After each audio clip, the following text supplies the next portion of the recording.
Once upon a time, Annie was frozen by her anxiety. She could hardly move or see joy anywhere, until one day she realized her own thoughts could thaw her from the inside. Annie began using her thoughts more and more each day until she warmed up. Then she discovered she was living in a beautiful, enchanted forest, which she can now fully experience.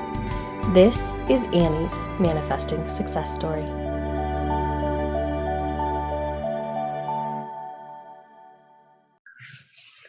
Hello and welcome to this episode. I am your host, Cassie Parks, and I am back with Annie for her 15th interview. I am so excited. Welcome, Annie. Thank you, Cassie. Yes. So much. I'm going to start here. What's awesome? Everything is awesome. I would say my relationships, my business. I just got back from a trip in wine country, and that was really awesome. And a vacation, and I've been traveling a lot, and everything is just lovely. Yay, that's amazing. You are really living freedom right now, right? I really am. Yeah, I've been home. So I've been traveling for about 6 weeks, and then I've flown home to testify and do things that I need to do. And then I came back to vacation, and I've just been being wherever I need to be really effortlessly and easily. And everything has just fallen into place. And it's really fun. That's amazing. Yeah. Did you ever think this would be the life you were describing? No, it definitely feels like the life I was describing. I didn't see it exactly this way, but it sure feels lovely. I'm very happy with it. Yes. Yay. Yeah. I love it. So we are recording this January 12th, 21. And this is right around, you've been in the Enchanted Circle this will be going on 3 years, which is awesome. Wow. Your start of 3 years. I know. Wow. I hadn't quite realized that, but yes. Yeah. Yeah, which is awesome. And so what do you think? So the last time that we did an interview was about 3 months ago. What's the biggest shift since then? Because I think even there's been huge shifts in that time. The biggest shift within myself or in my life? Oh, both. Let's hear both. Okay. I would say the way my brain works. I know I've said that in the past, and it just continues to be true. And my brain is totally different, and it just I would say 95% of my energy goes to like gratitude and life being amazing, and everything just falling into place, and being able to really see like my perception of what is linked in this positive vein, that just all the positive things in my life are like magnified and reflected, and very little of my brain goes to worrying or feeling guilty or beating myself up.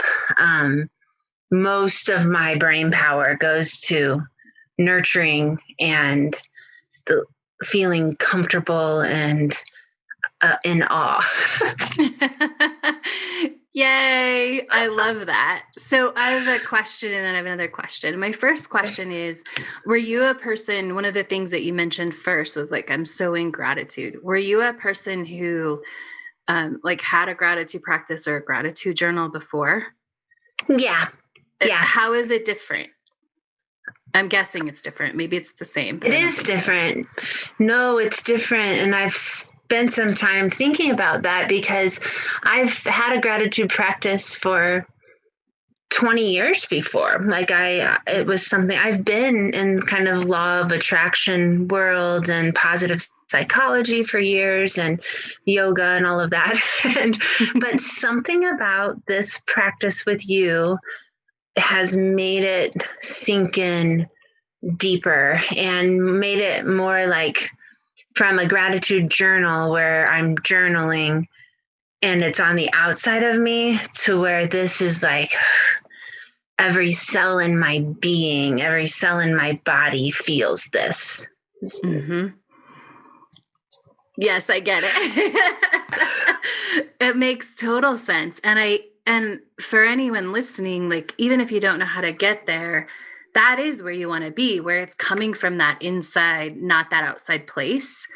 Yeah. Like I was doing it because I knew it was good to be grateful and thankful. And I knew that it was backed in research and all of that. That's a good practice. But it didn't, like there was a connection that I didn't feel. Mm-hmm. Yeah. I love that connection because that's totally it. Yeah. Yeah. Amazing. I cut you off there a little bit, but oh no, you're perfect. And so that brings me to my next question, because one of the I'm guessing that the reason you stayed longer, you just extended your trip because you could, was to take a course that you just took, right? Yeah. I just completed, well, it's a 3-part course. I completed the first part. It was 23 hours of training, and it just felt great to be here. And my son went hiking with my dad and my mom and went to the movies and just did a lot of stuff with them. And I could really be focused and plugged into my course, and it just worked out perfectly. That's amazing. I had a question about that. Doing it. Oh, would you share? And then I want to talk about the brain and what you've learned and all of that as well. But would you share how, like, the learning experience, because you shared this yesterday and it was so cool, because I totally get it, about how even being in a 23-hour training is different because of who you are.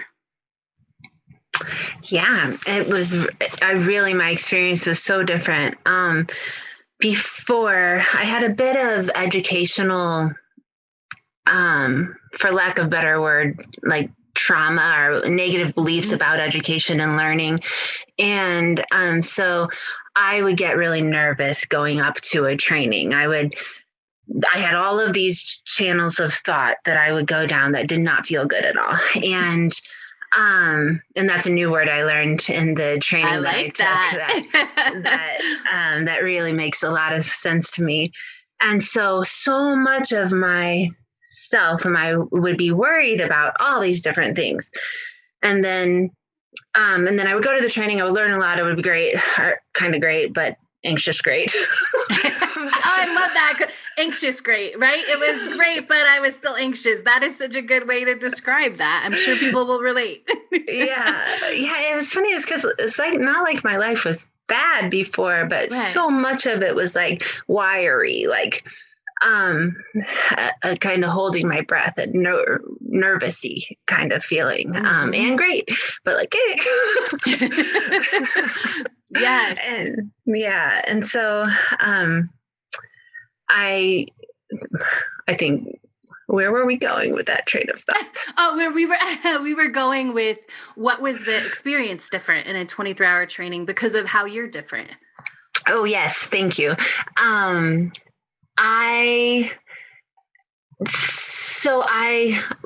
few of those old kind of channels would pop up, and then I would go, it's all going to work out great. It'll be fun to see how this all comes together. Like if my old channel, and it's funny. It's like I could see the shadow of it, but I don't feel it. Like I can see what it would be like. Oh, what is Leo going to do while I'm in class for 23 hours? I'm such a horrible mother because he's going to be in front of the television, blah, blah, and I'm going to be at this training, but the training is going to be great. But I could see like a shadow of that, but it didn't even come into thought. Does that make sense? It's like, I could see, but instead it was like, oh, this is a big training. And it was a huge training where before COVID and everything went on virtual, it would have been 3 4-day periods in New York where I would go there and stay. And I wanted to do this training for years, but I've had all of that. How is that logistically? And then when I signed up for it, I was like, oh, how is this all going to work out? And it's just this knowing, like, it's all going to come together perfectly. I'm going to be surprised at how awesome it comes together because everything comes together perfectly. And I believe that in every cell of my body. I believe that they're like bigger than my human brain can comprehend is this amazing way things are going to come together. And I'm excited to see what it is. Yes. It's okay that I can't see it in the moment. Like, I'm okay. It's like, I don't have to worry. It'll all come together. Then it'll be cool to see. Yes. Oh, that's amazing. And I want to keep going on this, but I want to highlight this first because I loved hearing you say it. It was like, it's in the beginning, like you, as we shifted, you would always ask like, oh, I wonder how this is going to work out. Right. Mm-hmm. Meaning like, oh, I'm willing to trust that it will. And now it's like, oh, it's going to work out. It's going to be amazing. It's going to be awesome. Like it's just a higher level of that knowing. Right. Mm-hmm. Yeah. Yeah. It's so fun to see. It's amazing. All right. Do you want to share with us some connections you made about the law of attraction and our neurology or how it works, the neuroscience? Yeah. And I might use kind of different terms and I might mix them up, but you'll get what I'm saying. Yeah, that's because I kind of smoosh all my ideas together. That's how I am. This was a EMDR training. And so it was it was attachment-based, trauma-focused EMDR about how you take a person through the process of having a traumatic and not brain injury, but a traumatic memory. And then what happens in the brain when that fires up. And so the memory fires up, and then there's all these channels that go attached to that memory. And that memory will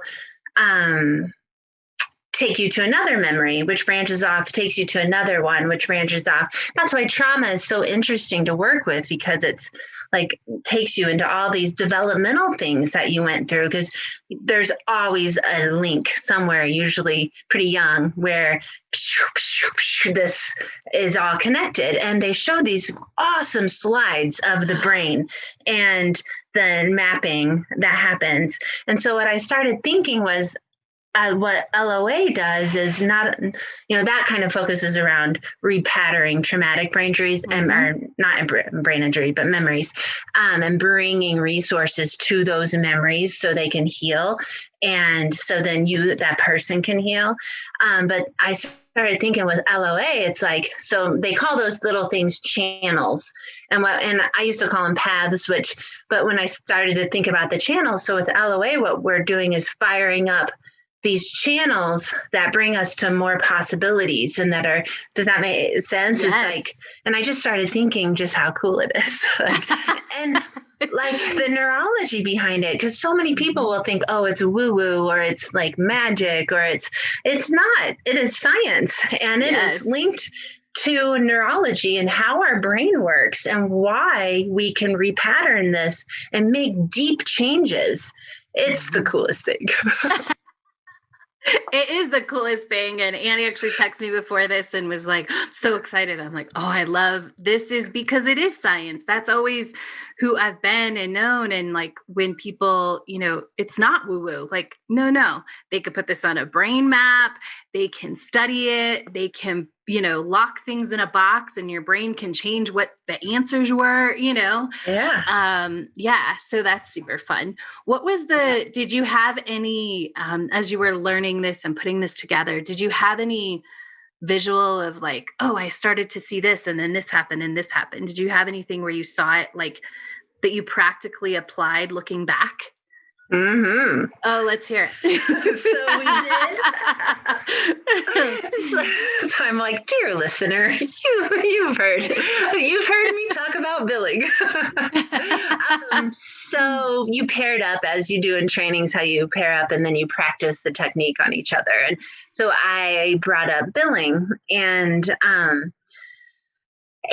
so like how I am with billing, and I had made tremendous progress with billing. And it still will go back to those old channels. Like sometimes the previous channel was more embedded than the new channel I was wanting to strengthen, And so I did that, and it was just really powerful. It took me to, and then I brought in so you do what's called resourcing, and you bring in the resources that where that originated needed in order to make new channels, and so that was really fun, and it'll be fun to see how it plays out consistently in my every month of billing. Yes. Yay. I'm so excited for that, because you had already made such progress. Like, I'm doing this. And I feel like you even did it early one month, or October billing was early. Yeah. There's something I don't know if I've shared with you. I think, so sometimes I would miss deadlines. I think maybe I've talked to you a little bit about this, a couple different, I'm really effective at billing for a couple different agencies. And then there's a couple that I would not bill for. And the tally is kind of high of the amount that I no longer can bill for. Yes. And I had some beliefs about and what that meant about the type of business person I am. And so that was still, those channels were kind of still firing. And it was fun to go and give them some juice to awesome. go to. That is amazing. I love it. And a big difference is the chronic guilt I used to feel about things, it's just gone. And that is the most wonderful thing. That's amazing. I mean, talk about that. Like, what is that? How has that allowed you to be a better mother, especially like during the last year where that looks a lot different? Like, you're a mom who was a kid that was like everyone else, kid who is at home schooling a lot, and you have a business. And so how did that lack of guilt help you just live happier? Yeah, with grace and ease. Sometimes I have to help them log on in the middle of a session, and I realize that's not professional. Like, guess what? But it kind of gives permission for them to do that too. Like, that is, our lives are very different, and it's okay that it looks different and feels different, where I feel like everyone is trying their best. And if we can add grace and ease to ourselves and how we are with ourselves, we're sharing that with others. Like, and that feels really good. And I was feeling guilty for being so happy during this time. And I don't feel guilty. I feel blessed, very blessed. And from this place of just great gratitude, I can really help others during this time too, which feels really good. That's amazing. I love it. What other big shifts should we talk about? You're stepping into a role, which I love this. You're actually starting to teach, which, whether or not, for me, like whether or not this avenue is the way you always teach, I totally see that as your future self, like teaching and growing others and being in that space. And so how have you felt stepping in and opening to that?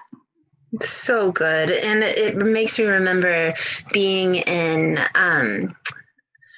the Peaceful Valley, Pleasant Valley, Paradise Valley.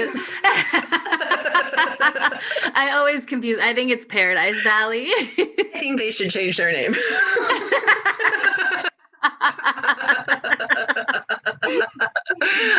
But it reminds me of when we were at that beautiful home and we were walking around and like stepping into our future selves. Like, and I could feel that my future self, and I like the space of the home allowed me to dream bigger, and like the space of the ceilings being so tall, and just how beautiful everything was. And I could feel myself expanding. And I feel like with teaching, I've taught for a long time. And I would always say, I know this sounds crazy, but la da da da da. And then I would teach something. And now it does not sound crazy. I did not get this information like, I don't know, some weird, Right.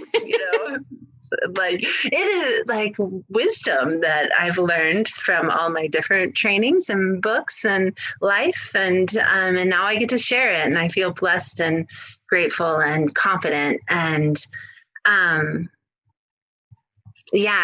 teaching a couple different things now, and it's fun to be in this role and to let myself be in this role without apologizing for it first. Yes. And I feel like the last couple of years I've been like when I text, I would like text and then go, and I would see the words that would take away from my message, and then I would remove those words. And, but not feel bad about it. Just like, oh yeah, that's kind of, makes it gray or not exactly what I want to say. And I feel like that's how the process has been with my personality is like, I can create, I can decide what I want to feel, do the things that make me feel like that, which really creates the person I am. Yes. I love that. And what do you, so I think this is an important question for people to hear. What is the benefit to those that you are teaching and even interacting with that you don't apologize first? That it's not like, oh, this is crazy. Like, what is the benefit to them? How does that serve them on a higher level? Does that question make sense? It does make sense. Like, it's funny because I have this answer that I can't tell if that's, I would imagine it makes the information clearer and they can absorb it, and then they too can own what they know. Mm-hmm. Yeah.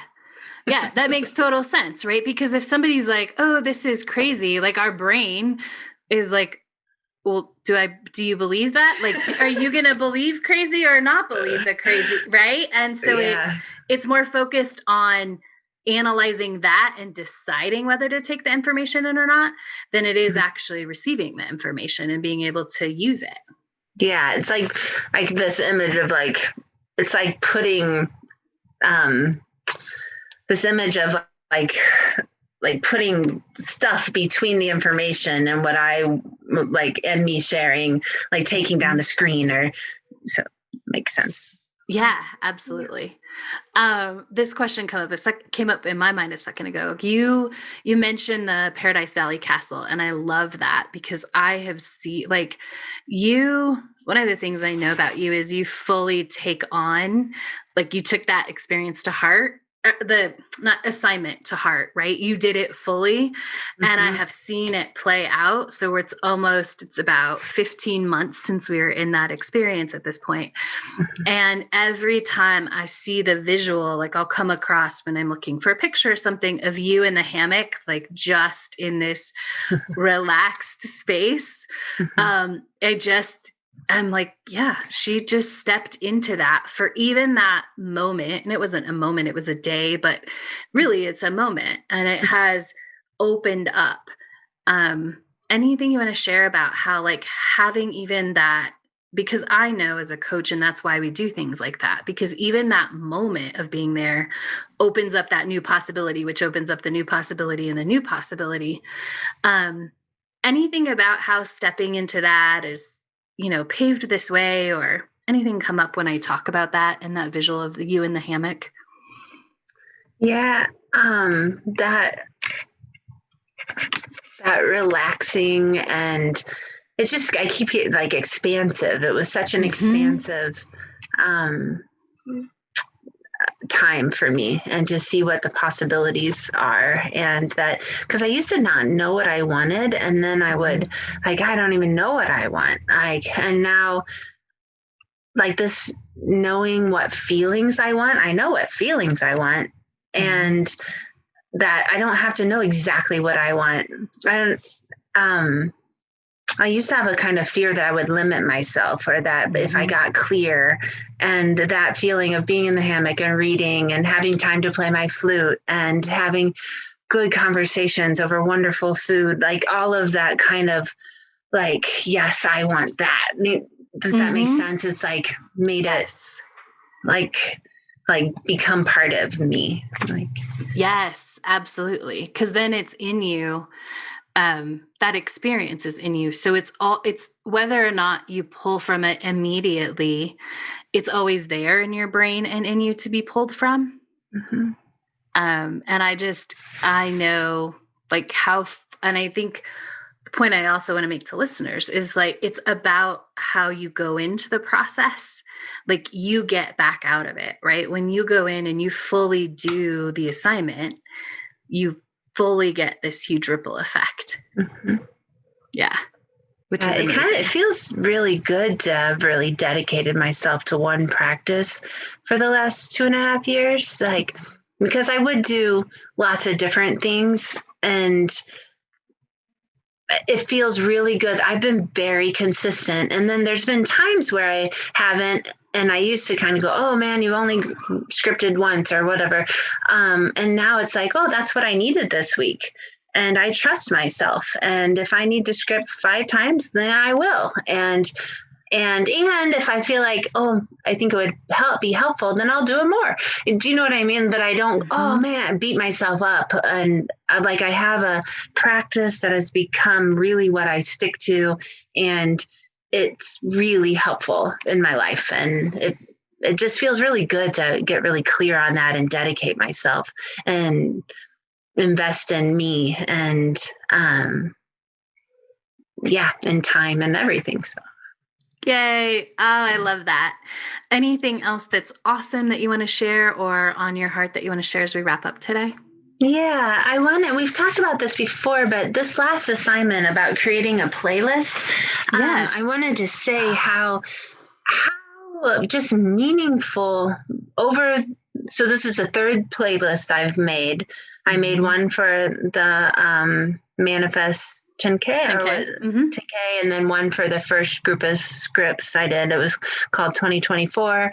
And then this one I labeled 2026. And I go through each of my scripts and find a song. And that has been really like fundamental in my shift of my brain. Like as I was changing my mindset and choosing those different channels and figuring out where I wanted to go, I recognized how much I was worrying or how much I was doing things that brought me to feelings I didn't want to feel. And so instead I would pop my playlist in, and it was so much more than just listening to music. It was really resonating with this new vibration or this new way of being and this new intentional thing, part of me that I'm creating. And that, and so this one that I'm making, it's funny because it's like, takes me a day to pick out a song, and not that that's bad, but it's like really meaningful. It's very meaningful. And it's just really interesting to put that much thought into it. And then I know this is a tool I'll be using. And it's because I often feel like with the assignments, they seem so simple, but they're so meaningful and they rewire my brain. Yes. And it's just so, it's so effective for me. It's just, yeah.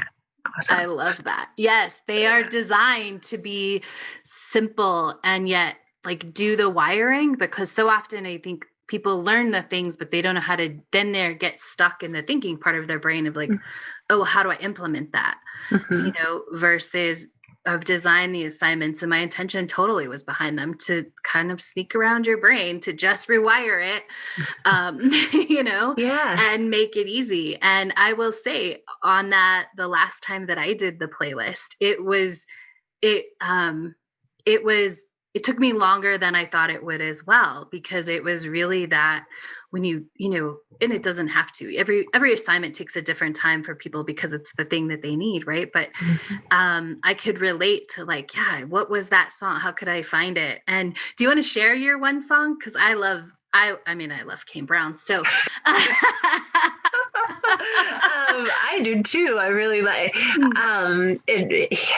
some of my clients have used different of his songs in therapy and stuff, and then they've rewritten them so my second script, so the assignment is you pick one song for your first script, one song for your second script. So I did the first one, and then my second script was my ideal vacation or around my birthday, and I'll be on a Polynesian island. And so I was listening to all this Polynesian music, all these different like islandy songs that have been in my other playlist, and nothing quite fit. And then the last 2 days I've woke up with Kane Brown's Good as You. Good as You. Yeah. I just wake up and it's literally been stuck in my head for 2 days now. Like when the moment I open my eyes, and it's all about being loved, and it's all about like being treasured, and it doesn't have an islandy beat at all, but it's perfect. It's perfect for my script. It really is.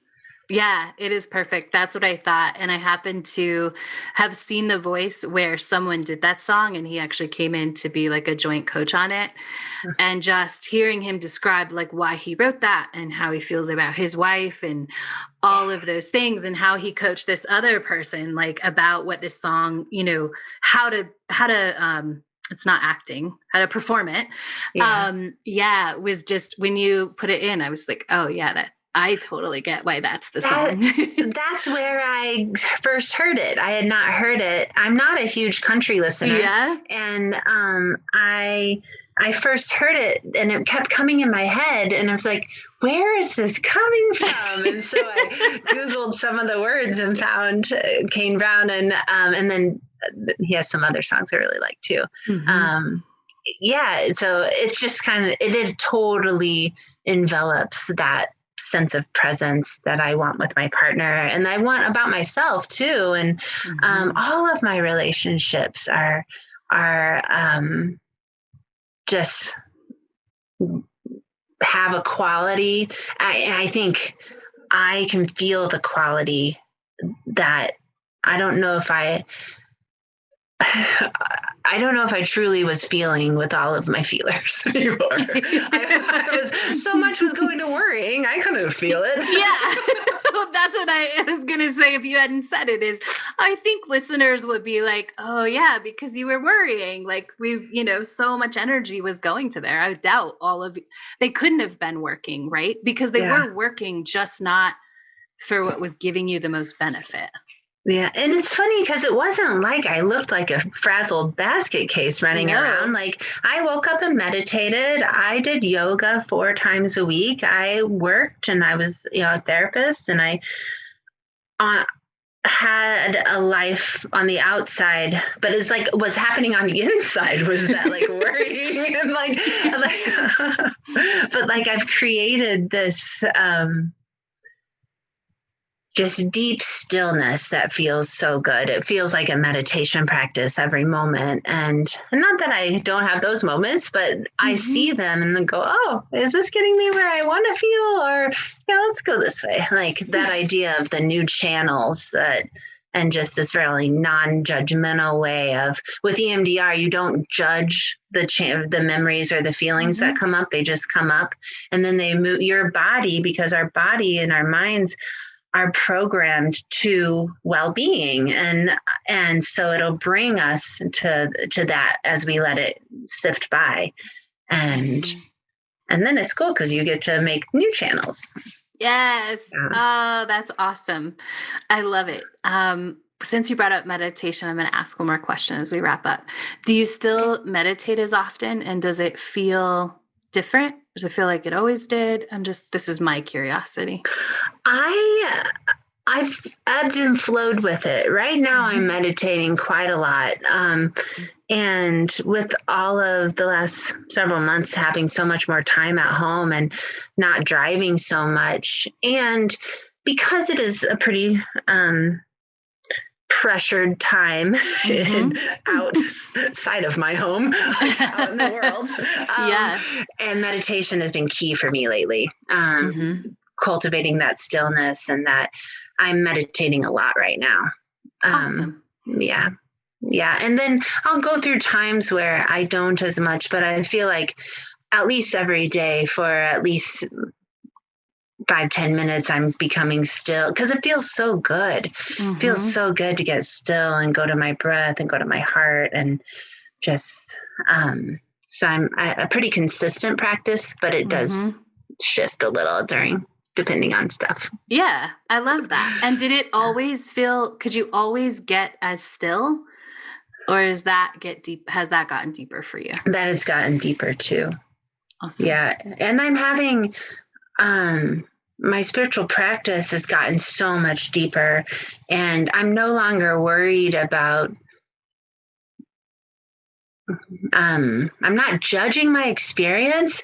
And so my experience has really blossomed, that I have a relationship with my higher self and my, kind of all that is, and that feels so comforting and so good. And I feel it on a much deeper level. Like,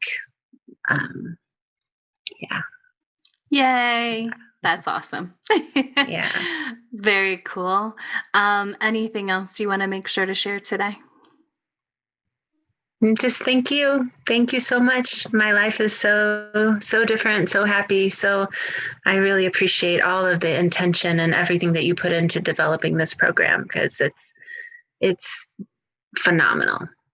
Thank you. My pleasure. Thank you for letting me be a part of your journey and for sharing it with other people. I know that it is going to change many lives and inspire and show. So thank you. Yeah, thanks. You're welcome. Thank you. Awesome. Thank you all for listening, and come back to check out what else is awesome in Annie's life next time. Thank you for joining us today. If you are inspired and you're ready to start writing a new money story, a new life story, to really pick the pin up and design your happy ever after, go to enchantedlifeu.com. That's enchantedlifeu.com to get started. For any links that we talked about in the show, you can find the show notes at manifestingsuccessstories.com.